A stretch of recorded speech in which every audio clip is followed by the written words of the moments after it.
Good afternoon and welcome. I'm Kate Fitzgerald with Brilliant Life Community. I'm speaking with Jenica Domanico, occupational therapist and certified lactation educator counselor with Mom Plus Me. Yep.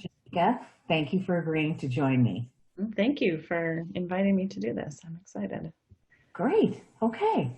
Tell us what you do and services you offer. I am an occupational therapist providing in-home rehab for pregnant and new moms. So before the coronavirus, I was going in-home a couple times a week, a couple times a month, depending on what mom needs, and working with pregnant moms and planning their postpartum time, but also with new moms in the first 3 years. I specialize in mental health rehab, so managing all the mental health that comes with being a parent and a new mom. So some of the services I offer are in-home postpartum planning and in-home rehab, and also consultation with parents on parenting and child development in the first couple of years. Okay. So what is occupational therapy? Favorite AOTA past slogan is skills for the job of living. I describe OT as using meaningful tasks and activities to help people gain the skills or get back to the things that are most meaningful to them. And this can be anything from just taking a shower every day to learning a new hobby to getting back to their job. And with being a mom, it's a lot of multitasking and prioritizing, and that's OT, skills for the job of living. And that's wonderful that you offer that to new moms, because I remember when I was pregnant and I was told if your world is going to be a lot different afterwards, and you don't really fully grasp that until you're there. So that's wonderful. What brought you to this line of work?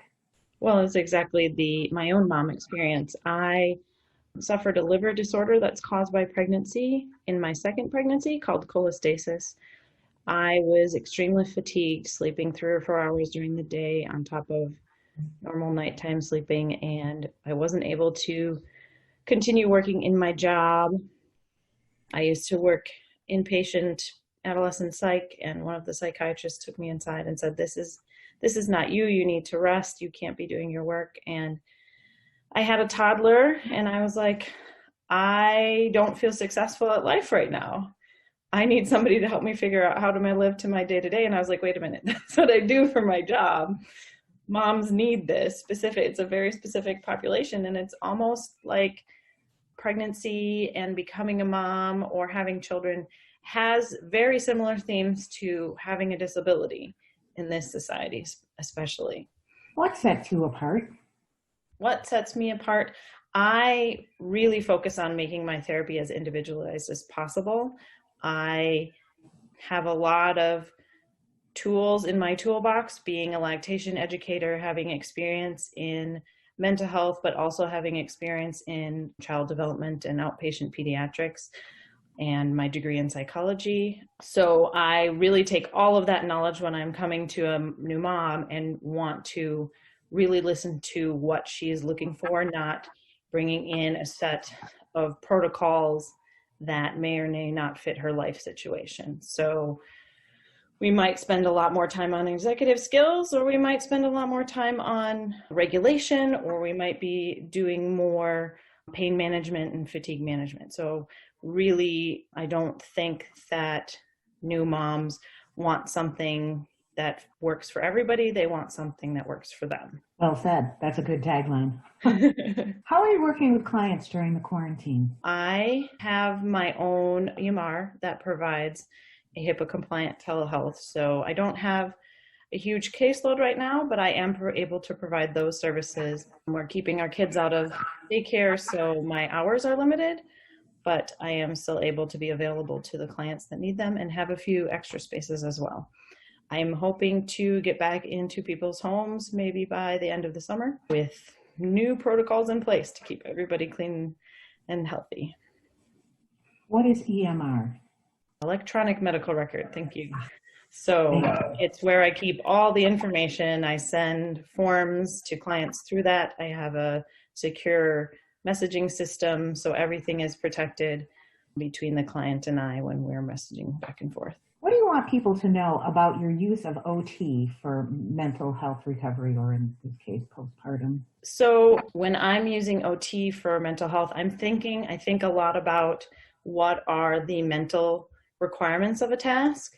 So how much focus do I need? How much attention do I need? How is somebody's skills with planning and time management?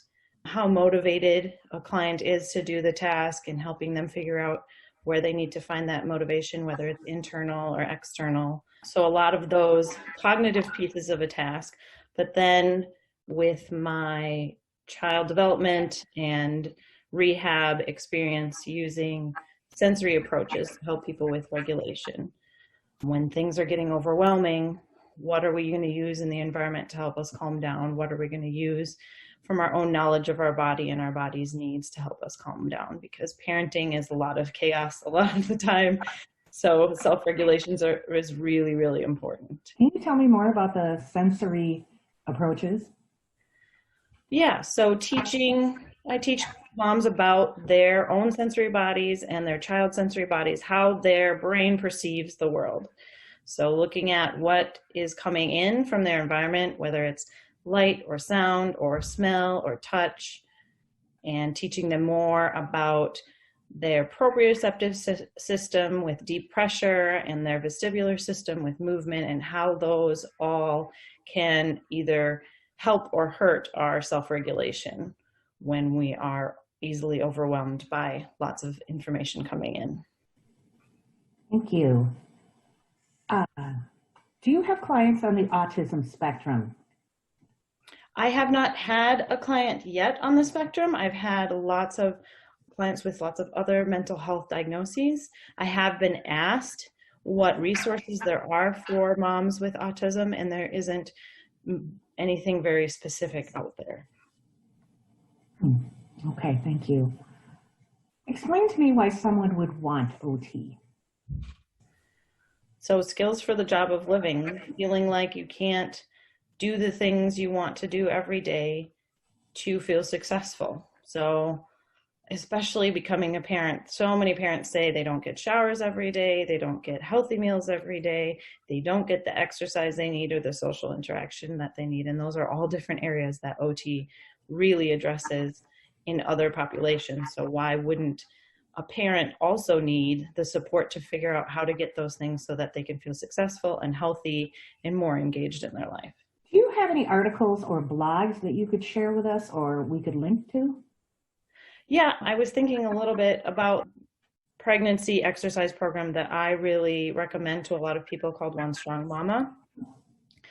And I like it because they're very small, easy activity exercises to do. They're not overwhelming, and it's not really strenuous. It's more about keeping the body in alignment for a better birth. They also have a postpartum program for a mom after she's had a baby. Mental health wise, Pregnancy Postpartum Support Minnesota is a really great volunteer run group of counselors, social workers, marriage and family therapists, and also integrative health providers like OTs to provide services to anyone with a mental health diagnosis or otherwise who is struggling with becoming a parent. I am the editor of their newsletter, and I highly recommend. They have a really great organized system for finding resources. And then Postpartum Support International also has wonderful, great resources for moms and dads struggling with any mental health concerns while they're becoming a parent. 2020 Mom also has some really great resources as well. Oh, wonderful. Thank you so much. Do you have a list of frequently asked questions?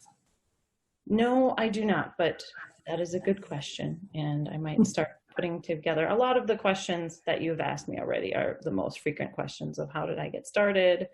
Who do I see? And my own kind of journey into this whole process. Great. Okay, thank you. Is there anything else that we should know? I am able to bill insurance for mental health diagnoses as well as pain diagnoses. I know that not everybody is interested in going through insurance, and so that's why I have on my website two different kind of pathways. If you want to just go cash, that's totally fine. And if you want to try to go through insurance, that's great too, because you're paying for insurance most likely. So we can try to see what we can add to that deductible, since a lot of people have a high deductible. In order to go through insurance, I do need a doctor's order, but I do all the legwork if you give me the contact information for that. As a lactation educator, I can provide a lot of basic education for breastfeeding concerns, but if they're looking for anything a little more complicated, then I suggest an IBCLC, which is it's a longer 2-year degree. A lactation educator is just a certificate program. So they are able to diagnose concerns and make more of a treatment plan, similar to what an OT would do, but they have the credentials behind that. Great, great. Thank you. Well, Jenica, thank you so much for your time today. We appreciate all the great work that you're doing for the community, and we'll be looking forward to speaking to you again. Yeah, I'm really excited about this interview. Thank you so much for Great. providing this to me.